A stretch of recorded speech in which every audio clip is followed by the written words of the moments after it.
Hey, good morning, everybody. Had some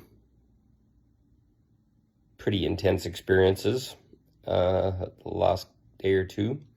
Not to mention, I seem to have a lot of them lately, but some people see that as scary, uncomfortable, or that I'm doing something wrong, or I'm um, not aligning with the light, or getting stuck in my wounds, or whatever. And I disagree. Those things that are inside that are finally compelling me into action are the propellant of awakening.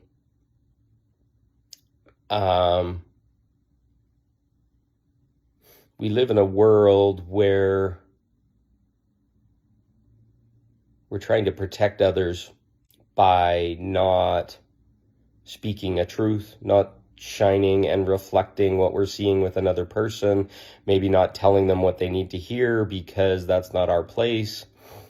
And then we end up in this muddled bullshit of not speaking truth and not holding people accountable to their beliefs, their awareness, the way they speak about themselves, the way they speak about others.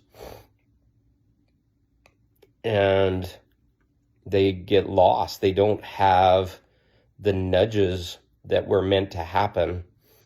And really, in some ways, I would say harming their ability to wake up, because most people contract with us to have situations happen that will serve us in moving us forward. And one of the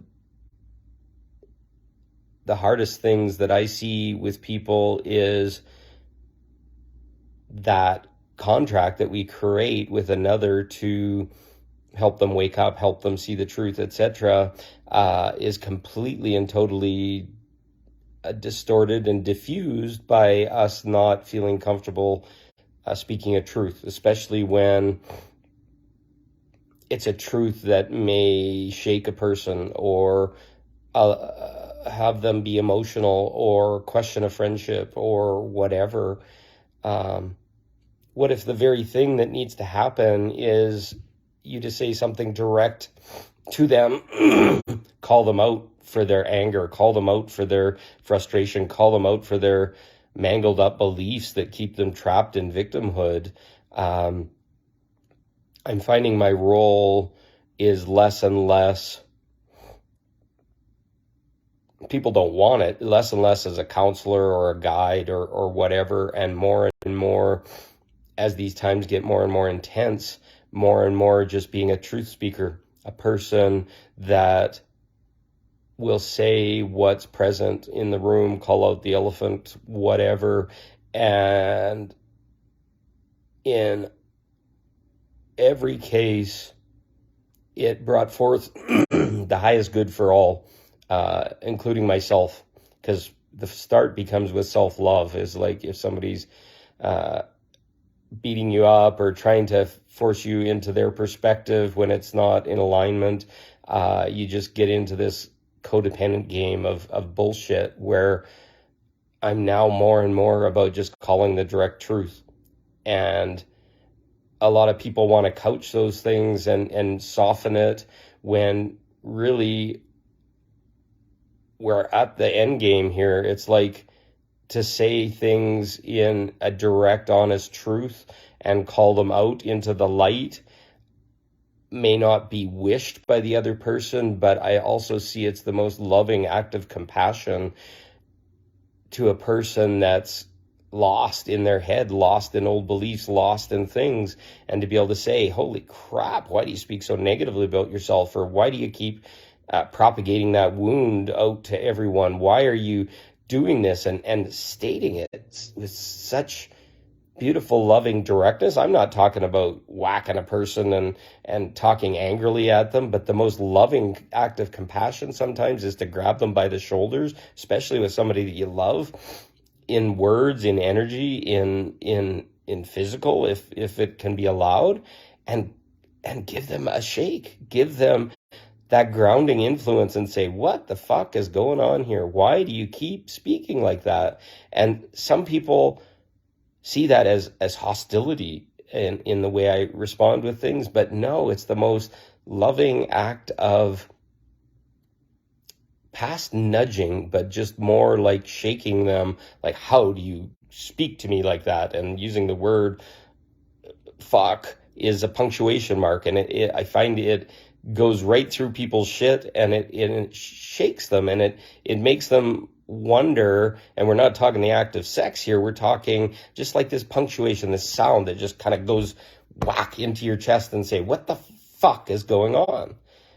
And a lot of people will stop and listen for a moment, and it's not I'm harming them or whatever. I'm just trying to get them. It's kind of like shouting to somebody that's hysterical. You just like whoomp right through the energy and say, come on, you're not helping anyone by speaking about yourself this way. You're not helping anyone by propagating this wound. You're not helping anyone by putting your wounds out into our shared field. And then you reflect and you say, okay, what's a different way? What's whatever? Sometimes it might be, hey, fuck you. I can't stand this anymore. I'm stepping away. And that sometimes can be exactly the thing that shakes them up, that bit of codependency or whatever that was going on. If all of a sudden fades away because you just can't stand in that energy anymore and it's not serving anyone. You don't have to be angry. You don't have to burn the bridge or whatever. You just don't communicate anymore for a while. That sometimes is the most efficient way to get people to look, because they will scream and tear and hurt and harm and try and prove you wrong and use every vulnerable thing you've ever said towards them to avoid dealing with it. And there's often a bit of darkness that are inside of people, and that darkness has to be starved sometimes to get them to stop holding on to the wound or reinforcing the wound for people. And without truth and without light and without saying hard things that, and I'm saying with loving compassion, these hard things, it's not like trash the person and then wound them afterwards. I'm saying like, holy crap, when are you going to stop talking like that? Holy crap, this feels awful. What are you doing to yourself? And that person's going to get on their high horse and they're going to try and justify themselves or whatever. But when it comes from a person that they can trust and that they believe in, and that person's making a loving boundary by maybe stepping away or saying, I can't be with you anymore, and giving them clear reason, that is sometimes the rocket fuel that's required for them to wake up, or to step out of it, or to finally make a choice to no longer let those low vibrations stay with them. They may instead also crash and burn and go into their hole for a while, but sometimes that's exactly what they need. A lot of these people are people that we're codependent with, and they took and they received all the energy, but they often didn't give. So there is a path out there where we just become the light, we just become the truth. And it's not all glitzy and fun or whatever, because when people are waking up, it's a messy process. And I honor that, and I honor their process. And sometimes the most compassionate thing is to be direct. I've tried it the other ways and tried to lead them and tried to guide them and tried to counsel them and all this kind of stuff. And sometimes it's just like, no, I can't participate in this anymore. You got to go and find your truth. You got to get out of your negative energy or your hole. And sometimes that doesn't mean I'm standing at the top of the hole, reaching my hand down for years and months and days on end, trying to coerce them to finally accept that there's a different perspective. Sometimes that, like, well, go rot down there. I'm sorry you're choosing that, but but I tried, and I'm going away. Thank you. And then when they sit in the quiet and they sit in the resonating silence of now trying to figure it out on their own, a lot of times that's the kick in the ass that some people need to move forward. So my way's different. My way's direct. And some may judge it, but in my humble experience, it's the most loving thing that you can do for somebody that's hurting themselves deeply and sitting with their pain. Maybe they hate you for a little while or whatever because you weren't there for them and you weren't whatever. But I know for sure one day that they're going to see the light, and they're going to know that that was sometimes the darkest dark is the lightest light. And it's the thing that activates people and it gets them going. So just take a look at that, and maybe it's time to start shining your truth. It's time to start asking people hard questions. It's time to poke a little bit when you see them stuck. But if it's bothering you that they're not moving forward, not that you want to fix them or whatever, but if it's, and you feel that there's some kind of contract there, sometimes the truth is what's going to set them free.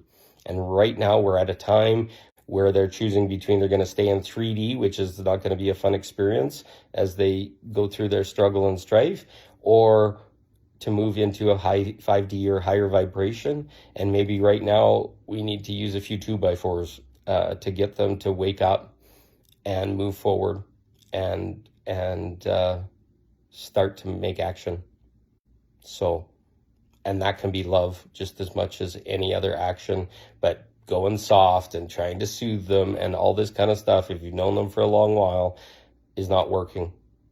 So I advocate to do tough love, and maybe that will resonate for you.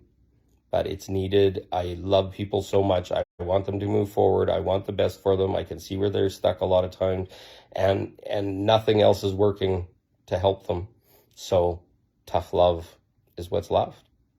And that may be the very thing that triggers them or encourages them into final action.